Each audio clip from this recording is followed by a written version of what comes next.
पंडित जी यही दिन रात चर्चा में थे कि हमारा कोई संतान नहीं है, हमारा वंश कैसे चलेगा, आगे चलेगा। और उनकी पत्नी जिंदगी मस्त थी, कभी वंश क्या होगा, मुझे पुत्र नहीं चाहिए, ये तो इसी तरह की बातें कर रही थी। और एक दिन बेचारे पंडित जी आत्मदेव बहुत खुशी थे, समाज के ताने सुनते थे।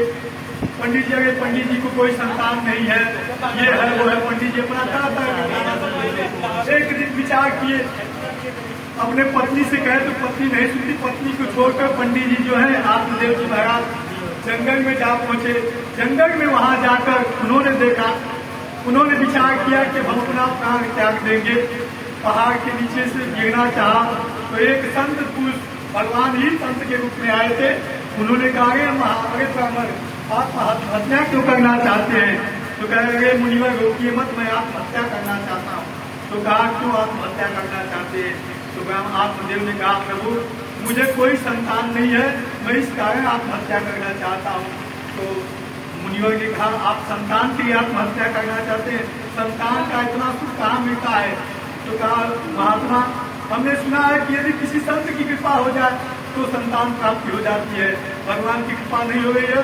तो महात्मा भगवान ही थे, उन्होंने देखा कि देखिए आत्मदेव मैंने आपका भविष्य देखा है, आपको तो इस जन्म क्या, आपको 7 जन्म तक कोई संतान नहीं होने वाली। इतना सुनने के बाद आत्मदेव जो है भाव विरोध कहे प्रभु अब तो मैं एक ही जन्म के लिए तरस रहा था, आपने तो 7 जन्मों के लिए कर दिया कि मुझे 7 जन्म तक पुत्र नहीं होंगे।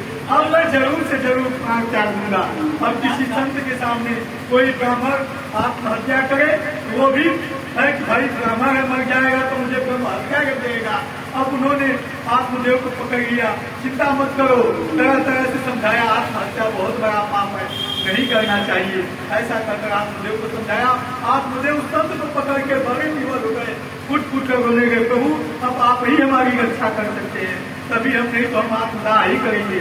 अब मुनिवर भगवान संत जो है बहुत चिंतित हो गए, ठीक है चिंता मत करो। अपने झोली में से एक सेव दिए, फल दिए, ये आगे जाकर फल भगवान का नाम स्वीकार कर दिया, ये अपने पत्नी को दे देना, आपको एक संतान हो जाएगा।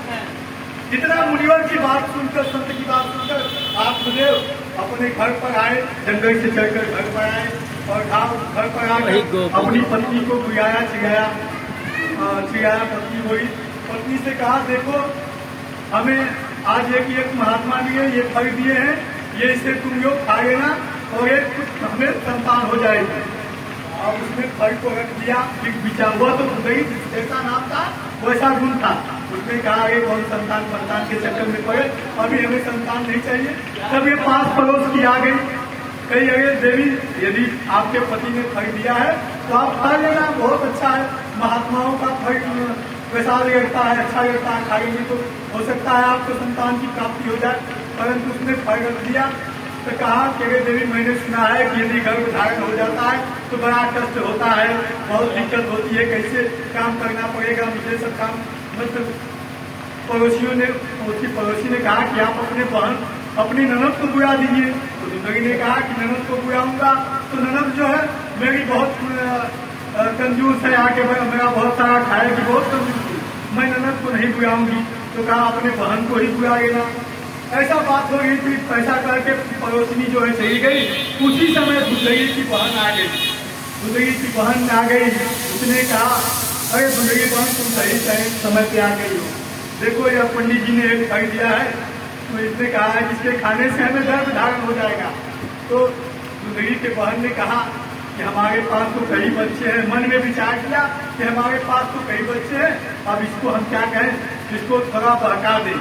उसने कहा अरे बहन संतान के चक्कर में मत करना, ये महात्मा और संतान बहुत कष्ट होता है, गर्भ में बच्चा होने से बहुत कष्ट होता है, और मेरे पास कई पुत्र हैं और मेरा बीच ही समय गर्भ है, तुम यह फल जो है मत खाना, और मेरा जो बच्चा होगा मैं उसे तुम्हें दे दूंगा, तुम मुझे बहुत सारा धन दे देना। ऐसा कहकर जिंदगी की बहन जो है उसे बहगाव को दिखाकर, तो उसने कहा कि यह फल क्या करें, तो यह फल जिंदगी की बहन ने कहा यह फल जो है आपकी गाय जो है उसको भी बच्चा नहीं है, यह फल जो है आप अपनी गाय को ही दे दीजिए। ऐसा कहकर जिंदगी ने ऐसा करवा दिया और जिंदगी की बहन ने अपनी बहन को समझा के कर दिया और जिंदगी जो है वो अप्पा के जाकर अपने गाय को दे दी और वो अप्पा की गाय खा गई। और इधर समय बीतता गया, उसकी बहन को एक पुत्र हुआ और कपड़ा अपना जिंदगी जो है अपना पेट रोट निकाल गई थी। दलती महाराज बस पंडित जी भाई अपने सात्विक भाव से अपना पूजा पाठ करके समय बीतता गया और पुत्र हुआ। पुत्र उत्पत्ति के बाद पंडित जी बड़े खुश हुए, लेकिन पुत्र हो गया। पंडित जी ने कहा भाई पुत्र का नामकरण होगा और अपनी बहन को पैसा वैसा दे के भगा दिया कि जाओ। पुत्र का नाम जिंदगी ने कहा कि मेरे पुत्र का नाम पंडित जी आपके नाम पर नहीं होगा, मेरा नाम जिंदगी है तो मेरे पुत्र का नाम धुंधकारी होगा। इस तरह से जिंदगी जो है अपने पुत्र का नाम धुंधकारी रखा। इधर जिंदगी की बहन ने पुत्र दिया, उधर जो जिंदगी ने सेब खाने को गाय को दिया, तो वहाँ गाय का बच्चा भी कुछ समय बाद बच्चा दिया। वो बच्चा जो दिया वो मनुष्य का बच्चा था। उस बच्चे को कान जो थे गाय के लिए।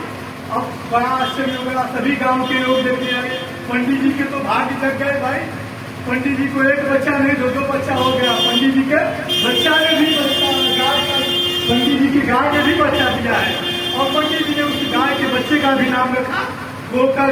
उस बच्चे का कान जो है गाय के कान के मुख सारा शरीर था, लेकिन कान जो है गाय के कान के बराबर थे, इसलिए उसका नाम गोकर ने रखा।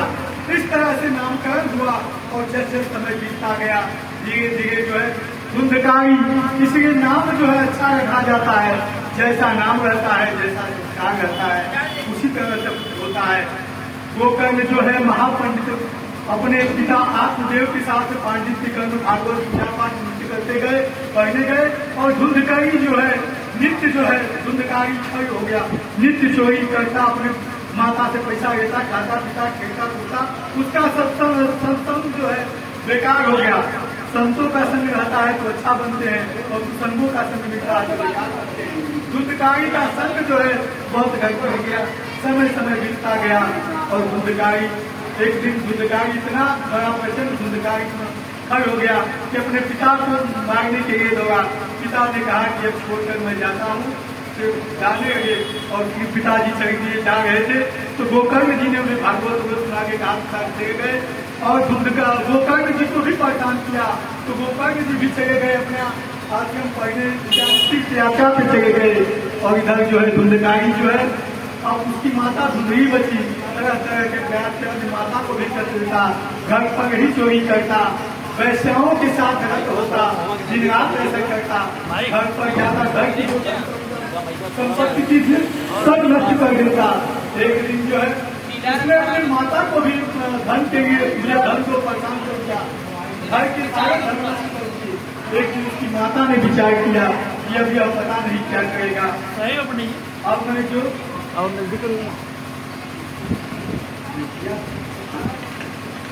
यह विचार करके माता ने विचार किया कि अब मेरा पुत्र नहीं कर सकता।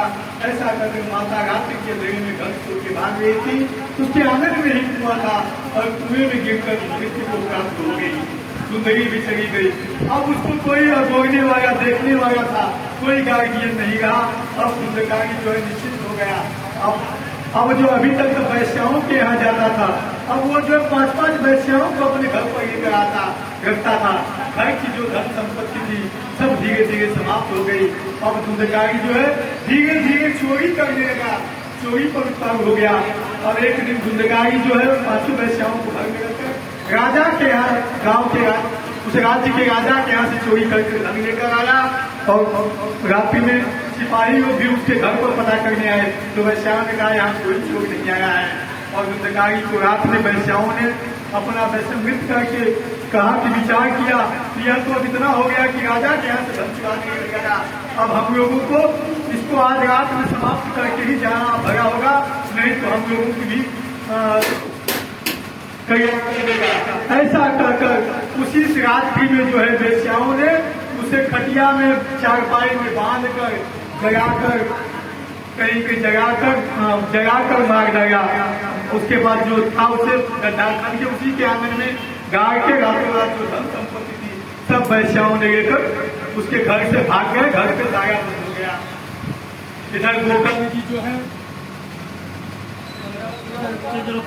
जी को पता चला कि हमारे पिताजी की मृत्यु हो गई है, माता की मृत्यु हो गई है। उन्होंने गया में श्राद्ध करके पिंडदान इत्यादि करके आए। तो इसी तरह पता चल गया।